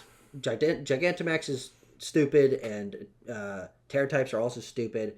But I always thought that Mega Evolution was the stupidest because I didn't like the idea of introducing what is ostensibly a new Pokemon with a new design and a new type and new stats. Yeah. But it wasn't actually a new Pokemon. It was a temporary Pokemon. I think that making it something that is a charge bar in this game, where you're filling it up by doing some normal attacks, and then you can finally unleash it, that it ticks down over time, and that you can do it to multiple Pokemon within one battle. I think all of that makes it feel more like a strategy rather than a win button, which is what it always felt like to me in X and Y and Mega Ruby Alpha Sapphire, is that those games were very restrictive with Megas. You could only have one on your team, and you can only use it one time per battle, and it made your move so good that you were just going to win every single time. It's also true with Gigantamax, to where it would become, if they use a Mega or a Gigantamax, I'm going to use a Mega or Gigantamax, or I'm fucked. Yeah. Whereas in this game, the dynamic, the push and pull, the risk versus reward of plus moves, which I really like as a reward for charging it up, means that also Pokemon that can't Mega Evolve, you can still utilize the power of Mega Evolution a little bit. And the fact that that it's like a super move. It's a charged up ability that it's a reward for working your way through part of the battle. I think that Megas on a gameplay level are actually handled quite well here, and it made me appreciate them more as a mechanic, much more than I did in the past. Yeah. I can't podcast for 2 hours right now. I'm sorry. I don't know. I agree with you, I think.